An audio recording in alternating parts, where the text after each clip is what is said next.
the OG Truthteller. By Krishna's mercy.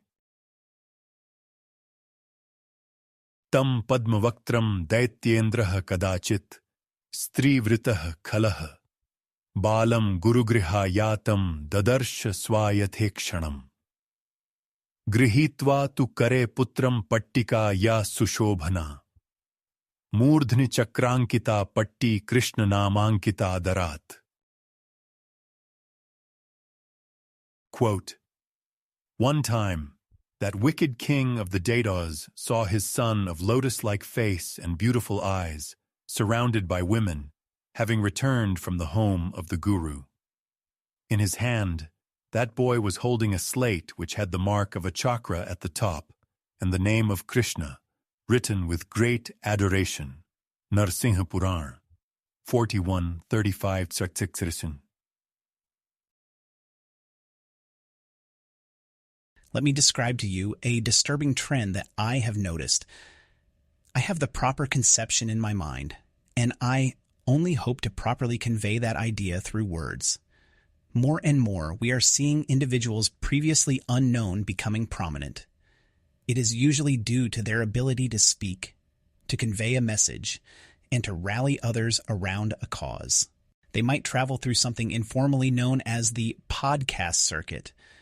Instead of sitting down with traditional media outlets for mindless, short gotcha interviews, they engage in a long-form discussion. They might sit with a single host for up to 3 hours at a time. The listeners really appreciate the sacrifice.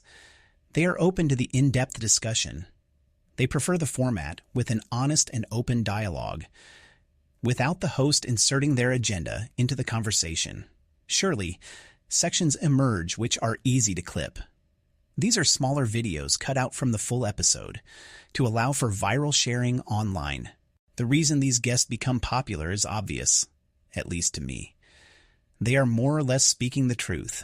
They are saying things that need to be said, but which are otherwise never said.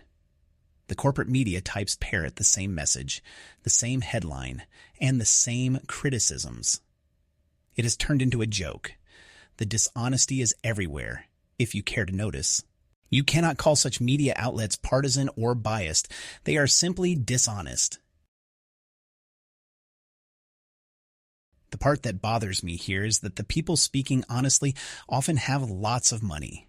They are billionaires.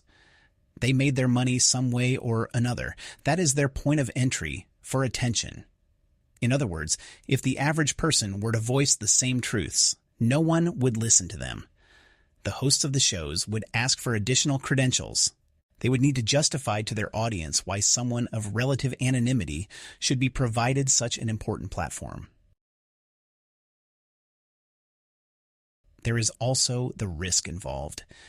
If you or I were to speak openly, we would be at risk of retribution. We could lose our job. How would we feed our family then? These billionaires have a sort of cushion. Don't get me wrong. I like their message. I am glad they are speaking out, but why should only people with money be heard? Why is that a prerequisite? Are we not establishing a dangerous precedent? This is simply the way of the world. The degradation in the age of Kali is multifaceted. We have the basic signs predicted long ago in sacred texts such as Srimad Bhagavatam, but the nuance and detail permeate every nook and cranny of society. For example, if a person witnesses corruption today, rather than jump towards exposing that corruption, their first instinct is to remain silent. Their silence essentially buys confidence into the scheme.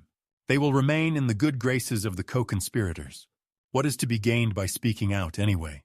You will be a hero to 1 or 2 people for speaking the truth, but the power of the majority in smearing you will ensure a negative reputation wherever you go. Just see what has happened to honest scientists who speak the truth about poison injections forced upon children. They get sanctioned by licensing boards. They lose their ability to practice medicine. They might even be sent to jail. A positive to take away from the situation is that the truth tellers become more worthy of glorification. We have the original truth-teller in a 5-year-old boy named Prahlad. He knew the actual truth, tattva, from a young age. This was due to hearing. The message most warranting censorship is from the Bhagavad, who reveals the fraud in the life of illusion in associating with Maya. This message goes against what everyone else is doing. This message exposes their interests as something like a dead end. This message has a corresponding call to action in searching out the true identity and the meaning to an existence destined for destruction. That destruction applies only to the temporary, which lacks endurance. This is the missing piece of the knowledge puzzle.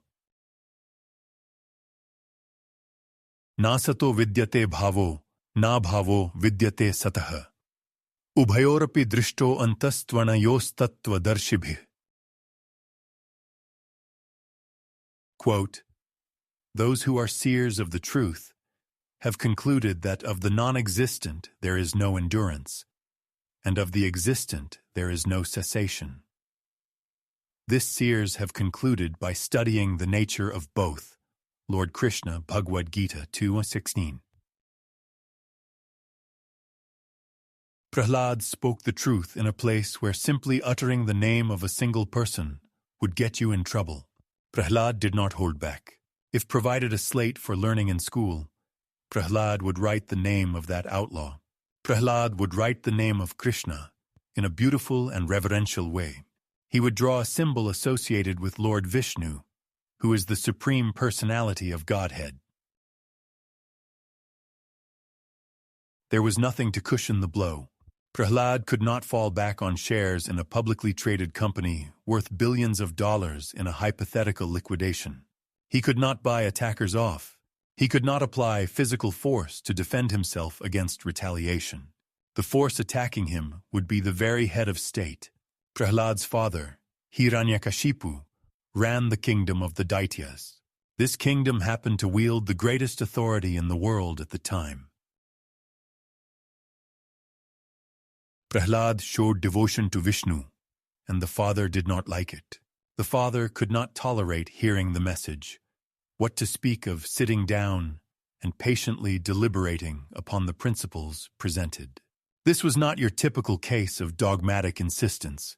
Prahlad could teach better than any of the instructors at school. He could back up his allegiance to Vishnu with solid foundational principles. Though only 5 years of age, the kid knew what he was talking about.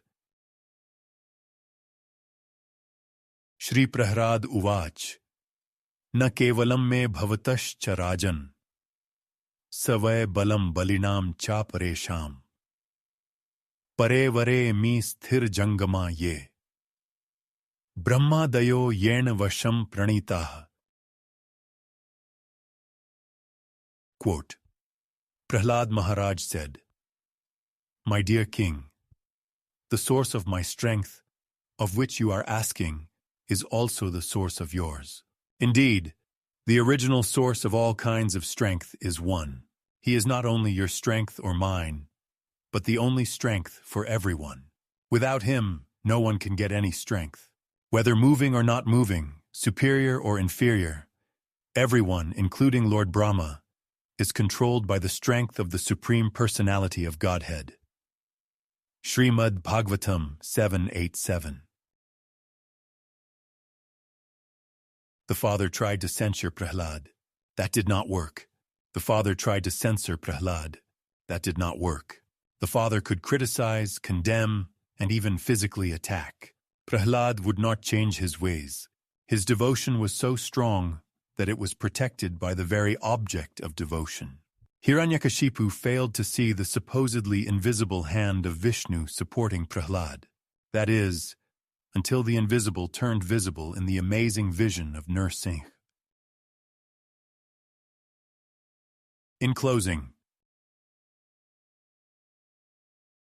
the invisible to visible turned in that auspicious vision earned, by father most deadly and attacking, because son Vishnu backing, child only the truth to speak and not the temporary to seek. Like original whistleblower brave, Narasimha his position to save.